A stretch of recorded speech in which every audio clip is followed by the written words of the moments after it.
Hey, what's up, everybody, man? So, the Dallas Mavericks is a team that's upcoming in the West, and I feel like they didn't have the free agency that everybody expect them to have. So, I'm here to reflect on that. But before we get into the video, I want to give a special shout out to all of my subscribers, man.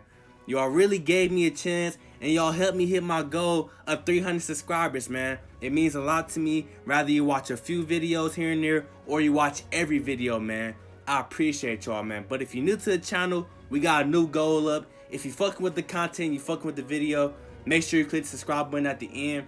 I got all the basketball and football content over here. This is the channel you need to be at, so if you fuck with it, click the button at the end. Now, let's actually get into the video. So, the Mavericks finished up last season winning 33 games, and they was tied for the second worst team in the fucking Western Conference. You feel me? So, they obviously need to improve this offseason. So, what they did was turn to free agency because they knew they couldn't turn to the draft because they didn't have any draft picks.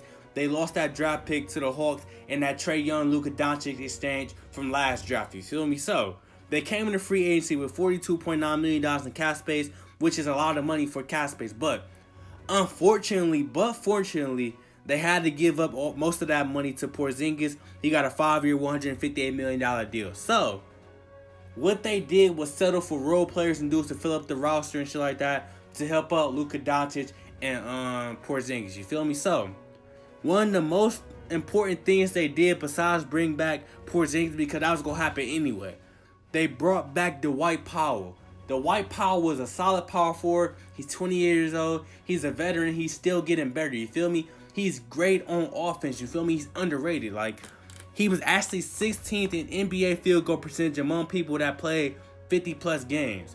He was also 9th in effective field goal percentage. I really don't know the fucking difference, but it sounds good to me. And also, he was 4th in true shooting percentage. So, dude is efficient on offense, and he should be a reliable person that we depend on. And he's going to come off the bench, I project. You feel me? So, along with that, they brought in Boban. You feel me? Boban's just a big, dumb nigga that's going to stand in the paint. He's going to defend based off his size, shit like that. He get a few buckets, man. He even getting buckets on the bullying side. You feel me? Like, he's so tall and big. It's like he just tips it in because he's so fucking long. So, I like the addition. Like, it's not going to be a outstanding addition, but it's definitely improvement because they didn't have too much size at center last season after getting rid of DeAndre Jordan. You feel me? So, this was definitely needed, bruh. They also bring in Seth Curry to add some shooting off the bench, scoring in general, bruh. Like, he's not going to be outstanding off the bench, but he's going to definitely contribute. And then they bring in Dalen Wright, who can either be good or he's going to be ass. You feel me? That's a wild card. And then they bring back Finney Smith. So, this is pretty much something that, it's alright. You feel me? Like, they got experience with him. They obviously know what he can do. They didn't have too much depth at small forward anyway, but they got him marked down as a 3-and-D player, which really makes me mad because the dude shot 31% from the three-point line, bruh. He obviously isn't that good of a shooter. I don't think he's that good of a player, so hopefully off the bench, he'll be cool because every team cannot have just good players, you feel me? Like, somebody got to be average. I guess he's going to be the average dude, you feel me? And then they got Maxi Keebler. I don't know too much about him. Let me know some shit about him in the comment section. So, like I said, this team is basically built to, help Luka Doncic and fucking Porzingis, you feel me? The starting lineup that I project is going to be Jalen Brunson, a point guard that had an underrated rookie season, you feel me? I think he has a lot of potential to be a solid point guard in the near future, bruh. Also, they got Tim Hardaway Jr., who I think is a sleeper, bruh. The only thing that makes him unattractive is his contract. He's highly underpaid, you feel me? But he produces, you feel me? Before he even came to the Mavericks, in New York, he was having a breakout season. He was averaging like 17 to 19 points a game. His efficiency just has to get better, bruh. He can shoot the ball. He can score in the paint. He's cool, bruh. Like, he's a cool guard, and I think he's going to have a good role for the team next year. They're going to need him, bruh. And then the Luka Doncic and the Porzingis is self-explanatory. Luka Doncic was very, impressive last season as a rookie. He was looking like a vet, and he was just eating. You feel me? He was a dog, bruh. And like I said, Porzingis, we already know he's a unicorn.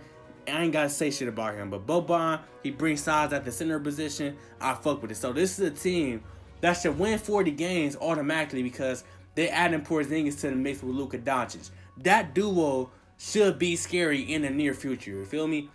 Along with that, with those 40 plus wins, they can either make the playoffs or they can scratch the surface of the playoffs, because the West is going to be talented next year. Like, it's not going to be a breeze to get in the playoffs. You feel me? And along with that, I think that next season, if they make the playoffs or have a good year, they're going to attract even more free agents to come, bruh. They might eventually have to sacrifice Tim Hardaway Jr., and they will finally have that Courtney Lee contract off their books, because that dude, you already know he was overpaid as fuck anyway. So the future is looking good for the Mavericks. No, they did not have the free agency everybody anticipated them to have, but it was still pretty solid for the Mavericks, and they definitely did improve. So let me know what y'all think. Do you think the Mavericks lost free agency? Do you think they gonna be alright? Do you think they gonna make the playoffs? Let me know all that stuff. Like, comment, subscribe. I got more videos coming soon.